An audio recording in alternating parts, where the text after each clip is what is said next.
Hello everyone, how are you? I hope you all are fine. आज हम लोग National Institute of Open Schooling का secondary course science and technology book 1 module 4 energy का lesson number 15 light energy का बचा हुआ part आज cover up करने वाले हैं जो फिजिक्स का चैप्टर है। तो चलिए शुरू करते हैं। Hello dear students, today we are going to study about reflection at spherical mirrors. So let's start this topic. A spherical mirror is a section of a hollow sphere whose inner or outer surface is polished. Thus, there are mainly two types of spherical mirrors. First one is convex mirror and second concave mirror.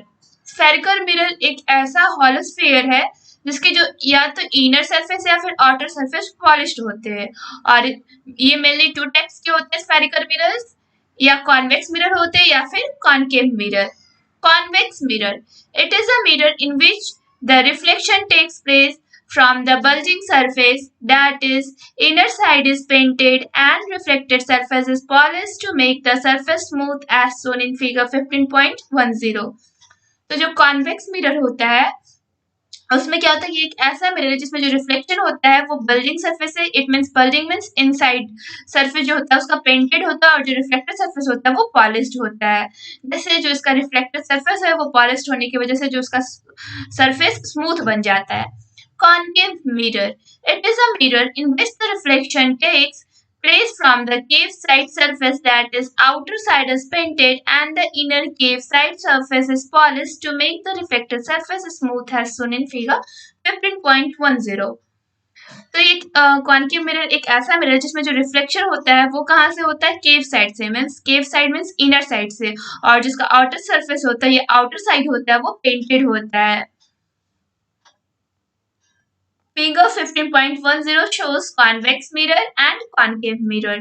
To understand the reflection at spherical surface, certain important terms are very useful. They are shown below in figure 15.11.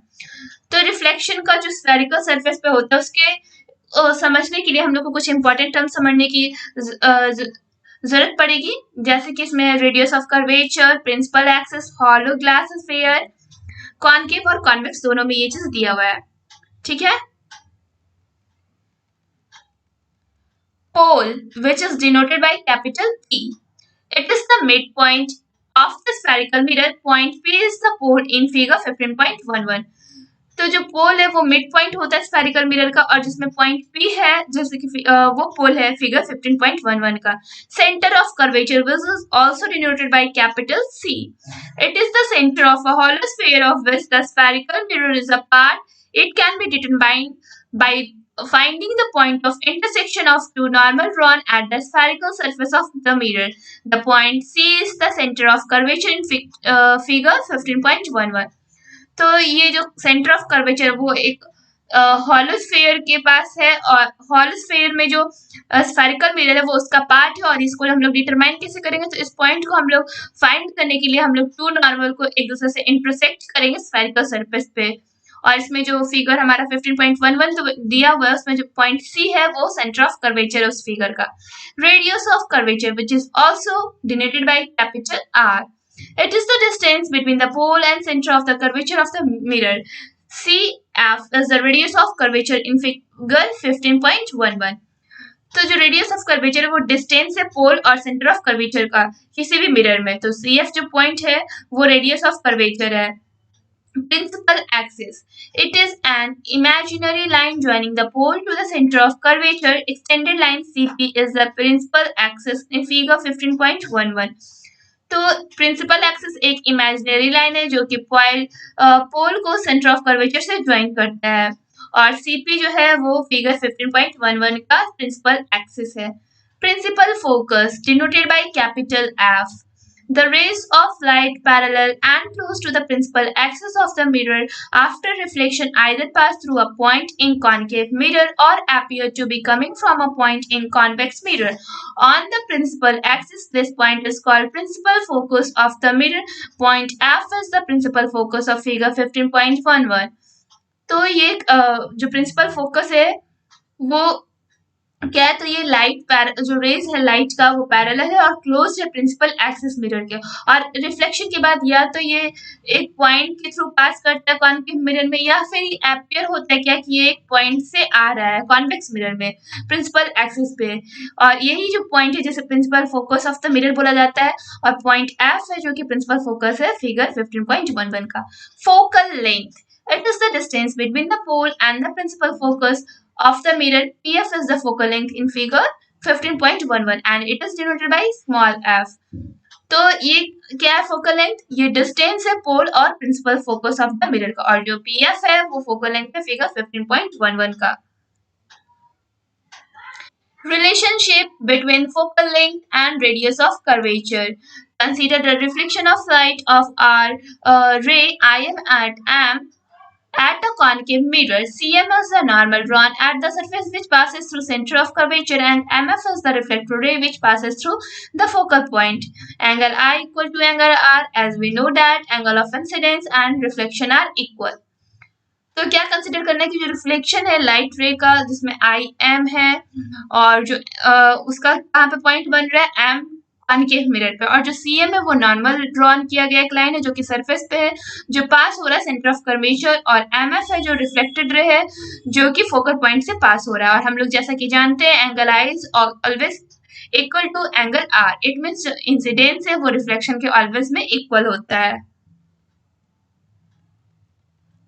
For small aperture of the mirror, MF equal to PF and PC equal to PF plus CF equal to PF plus PF equal to 2PF, R equal to 2 small pf, where R is radius of curvature and F is the focal length of the mirror.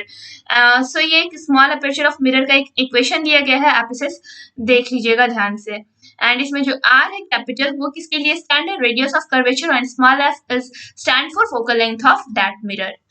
Rows of image formation by spherical mirrors. अब हम लोग spherical mirrors के द्वारा image का formation किस rule से होता है हम लोग उसके बारे में स्टडी करेंगे। The ray diagram for image formation by mirrors can be drawn by taking any two of the following rays. The point where these two rays meet or appear to be coming from the point will be the image point which determines the position of image. तो हम लोग रे diagram use करते हैं image formation के लिए किसी भी मिरर पे। तो इसे हम लोग कैसे ड्रॉ करेंगे, कोई भी हम लोग दो फॉलोइंग रेस को इससे उठा के हम लोग एक किसी भी इमेज का फॉर्मेशन कर सकते हैं। ये जो पॉइंट है दो रेस जहाँ पे मीट होता है या फिर एपियर होगा कि ये दोनों एक पॉइंट से आ रहे हो और मिलने वाले, इसमें जो भी इमेज का पॉइंट होगा वो डिटरमाइन करेगा पोजिशन ऑफ इमेज की, इमेज किस पोजिशन पे बनने वाला है। रे स्ट्राइकिंग द पोल, जब रे पोल को स्ट्राइक करेगा तब। The ray of light striking the pole of the mirror at an angle is reflected back at the same angle on the outer side of principal axis. Ray number 1, तो जो रे number 1 है वो क्या है कि जो रे लाइट स्ट्राइक करा पोल पे उसके बाद मिरर के, उसके बाद वो रिफ्लेक्ट बैक हो जा रहा है सेम एंगल से, मतलब जिस एंगल से वो आ रहा है इंसिडेंट रे सेम उसी एंगल से उसका रिफ्लेक्शन हो रहा है प्रिंसिपल एक्सिस के साइड में। ठीक है। पैरेलल रे, for concave mirror, the ray parallel to the principal axis is reflected in such a way that after reflection it passes through the principal focus. But for a convex mirror, the parallel ray is so reflected that it appears to come from principal focus. Ray number 2, तो जिसमें रे number 2 है वो क्या show कर रहा है, इसमें जो कॉनकेव मिरर इसका जो रे पैरेलल है प्रिंसिपल एक्सिस है उसका जो रिफ्लेक्शन इस तरीके से हो रहा है कि रिफ्लेक्शन के बाद ये प्रिंसिपल एक्सिस के थ्रू पास करेगा। लेकिन कॉन्वेक्स मिरर में जो पैरेलल रे है वो इस तरह से रिफ्लेक्ट करेगा कि कैसे दिखेगा कि ये प्रिंसिपल फोकस से आ रहा है। Ray through center of curvature, a ray passing through the center of curvature hits the mirror along the direction of the normal to the mirror at that point and retraces its path after reflection. Ray number 3, तो रे number 3 क्या show कर रहा है कि इसमें जो रे है वो पास हो रहा है सेंटर ऑफ कर्वेचर से और मिरर के डायरेक्शन को जिसमें नॉर्मल जा रहा है वहां पे वो हिट कर रहा है मिरर के, और जो पॉइंट है वो रिट्रेस हो रहा है अपने पाथ को ही वो वापस रिट्रेस कर रहा है रिफ्लेक्शन के बाद।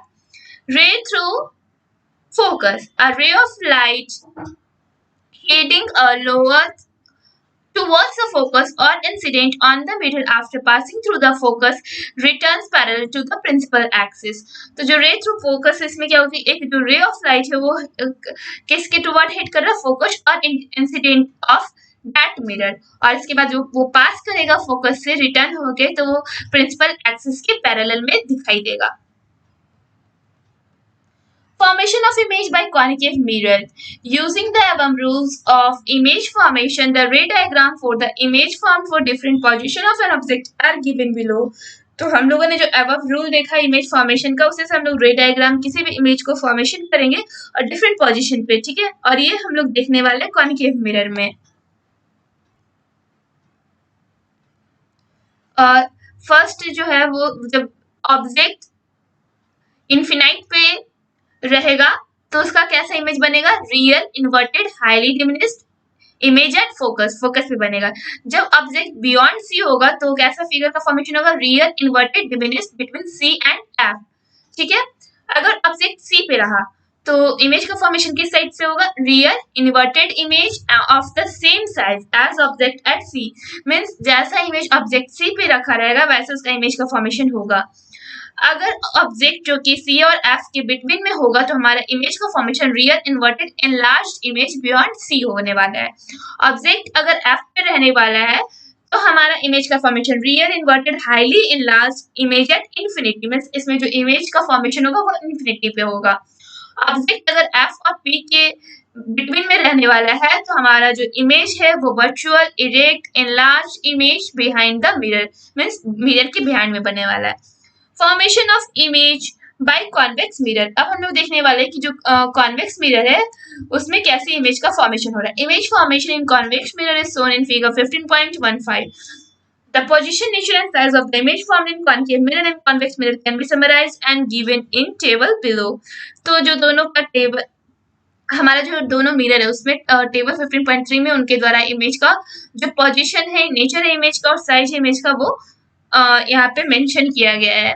For concave mirror, if the object is between P and F, the position of image will be behind the mirror and nature of image virtual, size of image larger. If the object at F and so position of image at infinitely and the nature of image will be real, size of image highly enlarged. Position of the object between F and 2F. So position of image formed at beyond 2F and nature of image will be real, size of image larger. At 2F, so अगर आपका object 2F पे रहने वाला तो जो position है वो भी उसका इमेज का 2F पे होने वाला है और nature of image will be real and size of the image will be small size. And next one, अगर पोजीशन ऑब्जेक्ट का 2F पे रहने वाला है तो इमेज का फॉर्मेशन कहाँ पे होगा, बिटवीन F एंड 2F और nature of image real and size of the image smaller in size. If the position of the object at infinity, then the image formed at F and the nature of image will be real and size of the image will be highly diminished. If for convex mirror, अगर हम लोग जो object का जो position हम लोग कहीं भी रखेंगे तो उसका जो इमेज फॉर्मेशन होगा बिटवीन F एंड P होने वाला है और जो नेचर है इमेज का वो रियल होने वाला है, सॉरी वर्चुअल होने वाला है, और जो उसका साइज होने वाला है वो क्या होगा, ऑलवेज स्मॉलर, मींस जो हमारा ऑब्जेक्ट का साइज है उससे जो हमारा इमेज का साइज होने वाला वो स्मॉलर होने वाला है। Do you know every part of a mirror may form a complete image of an extended object from a different angle, and due to superposition of these images from different points, final image is formed. The brightness of the image will depend on its light reflecting area. Thus, a large mirror gives a brighter image than a small one. This phenomenon was used in a popular Hindi film shooting at the Sheesh Mahal of Amer Fort in Jaipur, Rajasthan.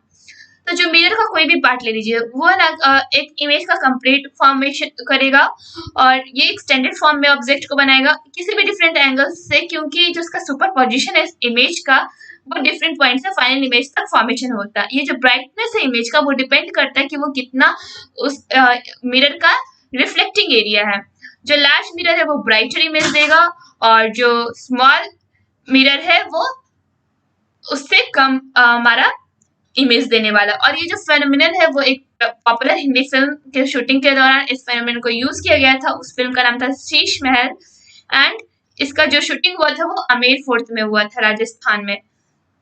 Though every part of a mirror may form a complete image of an object, we usually see only that part of it from which light, after reflection from the mirror, reaches our eyes. That is why तो हम लोग जानते हैं कि जो mirror है उसका वो क्या करता है, किसी भी इमेज का कंप्लीट फॉर्मेशन करता है किसी भी ऑब्जेक्ट का। लेकिन हम लोग उसी पार्ट को मिरर में देख सकते हैं कि जिस पार्ट से जो रिफ्लेक्शन हो रहा है उस रिफ्लेक्शन के बाद वो हमारी आंखों तक पहुंच रहा है, उसी पार्ट को हम लोग देख पाते हैं। To see the full image in a plane mirror a person requires a mirror of at least half of his height. अगर किसी पर्सन को अपना फुल इमेज देखना है तो उसे अपने हाइट का कम से कम हाफ साइज का मिरर उसे अपने फुल इमेज को देखने के लिए चाहिए।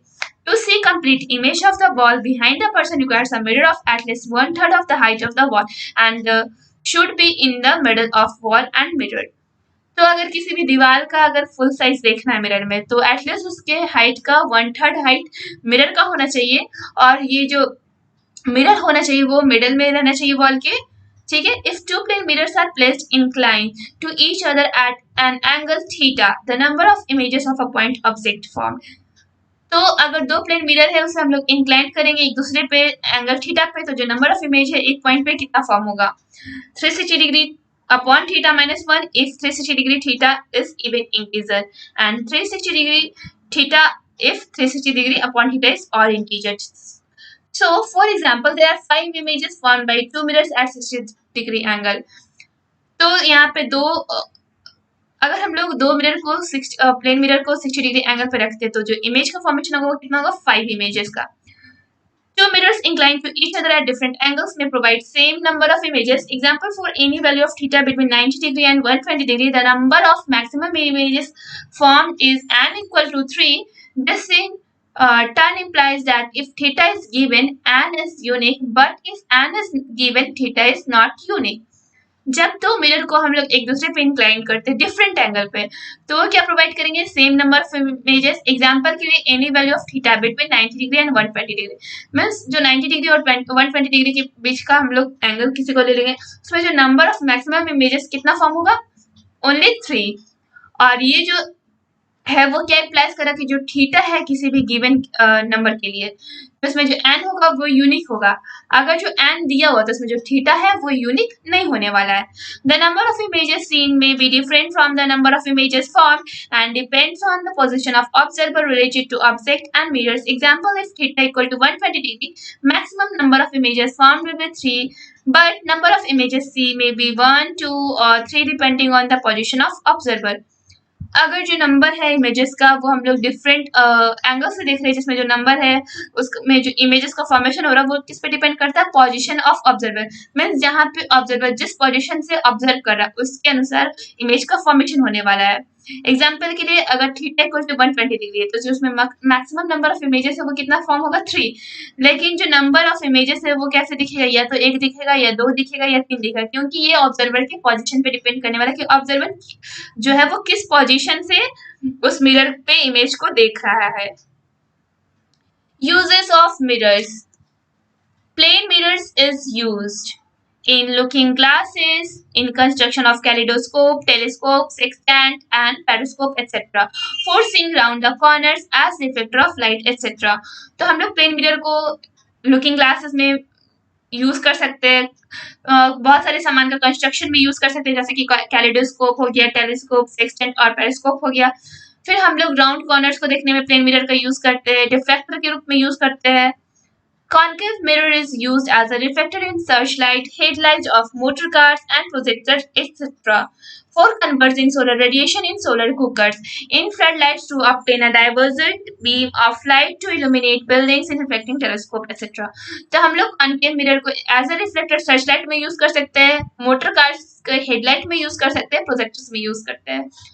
और हम लोग कॉनकेव मिरर्स को कैसे यूज करते हैं तो उसमें जो सोलर रेडिएशन होता है सोलर कुकर में उसे कन्वर्ट करने के लिए। फ्लड लाइट्स में इसको हम लोग कॉनकेव मिरर को यूज करते हैं जिसमें जो डाइवर्जेंट बीम होता है वो इल्यूमिनेट बिल्डिंग्स को करता है। फिर इसे हम लोग टेलीस्कोप में रिफ्लेक्टिंग के लिए कॉनकेव मिरर का यूज करते हैं। Now, convex mirror is used for as a rear view mirror in motor cars, buses, and scooters as safety viewers at dangerous corners and on upper deck of double decker buses etc. तो convex mirror का हम लोग rear view के लिए use करते हैं, चाहे वो मोटर कार्स हो गया या फिर बसेस हो गया, स्कूटर्स हो गया। और से हम लोग सेफ्टी व्यूअर्स की तरह जब डेंजरस कॉर्नर्स होता है वहां पे हम लोग सेफ्टी व्यूअर्स के लिए कॉन्वेक्स मिरर का यूज करते हैं। फिर जब डबल डेक का जो बस होता है उसमें हम लोग अपर डेक में भी कॉन्वेक्स मिरर का ही यूज करते हैं। Sign convention and mirror formula. To measure distances with respect to a curved mirror, following convention is followed. All distances are measured from the pole of the mirror. तो हम लोग जितने भी distance है उस मिरर के उसे हम लोग पोल से मेजर करते हैं। The distance measured in the direction of incident light are taken as positive. तो हम लोग जब डिस्टेंस को जब मेजर करते हैं इंसिडेंट लाइट के डायरेक्शन में, तो वो जो होगा वो पॉजिटिव होगा मेजरमेंट, और जो distances measured in opposite direction of incident light are taken as negative. अगर हम लोग इंसिडेंट लाइट के अपोजिट डायरेक्शन में मेजर कर रहे हैं तो वो उसका मेजरमेंट नेगेटिव होगा। The distances above the principal axis are taken positive, whereas those below it are taken as negative. तो हम लोग प्रिंसिपल एक्सिस के अबव साइड में हम लोग अगर मेजर करें तो वो पॉजिटिव होने वाला है, अगर उसके बिलो में अगर हम लोग मेजरमेंट करें तो वो नेगेटिव होने वाला है। You have seen the image formation in concave mirror. When an object is placed at 2f center of curvature, the image is formed at 2f. If f be the focal length of the concave mirror, u distance of object and v the distance of image, then आप लोगों ने देखा image formation concave mirror में जब हम लोग object को 2f it mean centre of curvature पे रख रहे हैं तो उसका जो इमेज का फॉर्मेशन हो रहा है वो भी 2f पे ही हो रहा है। उसका जो फोकल लेंथ है कॉन्केव मिरर का u डिस्टेंस पे है, तो उसका जो ऑब्जेक्ट है वो v डिस्टेंस पे है। u equal to -2f and v equal to -2f and f can be given as 1f equal to 1 upon -2f plus 1 upon -2f, and it is the formula of sign convention mirror. Mirror formula है ये, और 1f equal to 1v plus 1u. This is called mirror formula and it can also be verified for convex mirror. Use this formula and justify the image formation given in image diagrams. तो ये एक mirror formula है, इससे आप convex mirror के लिए भी use कर सकते हैं एंड इस फॉर्मूला को आप जस्टिफाई कर सकते हो किसी भी इमेज फॉर्मेशन के लिए. Magnification in spherical mirrors. Often we find that a spherical mirror can produce magnified image of an object. The ratio of the size of the image of the to the size of the object is called linear magnification. तो हम लोग देखें कैसे इसके जो spherical mirror है वो एक मैग्नीफाइड इमेज का भी एक ऑब्जेक्ट का फॉर्मेशन कर सकता है इमेज. तो जो रेशियो है इमेज के साइज का वो ऑब्जेक्ट के साइज के होता है इक्वल में, और इससे बोलते हैं हम लोग linear magnification. That is linear magnification is equal to size of the image और size of the object, where v equal to image distance from mirror and u equal to object distance from mirror. तो v क्या है, वो एक mirror से image का distance और object का डिस्टेंस फ्रॉम मिरर वो u को डिनोट करता है. And based on your understanding try to solve in text question 15.2.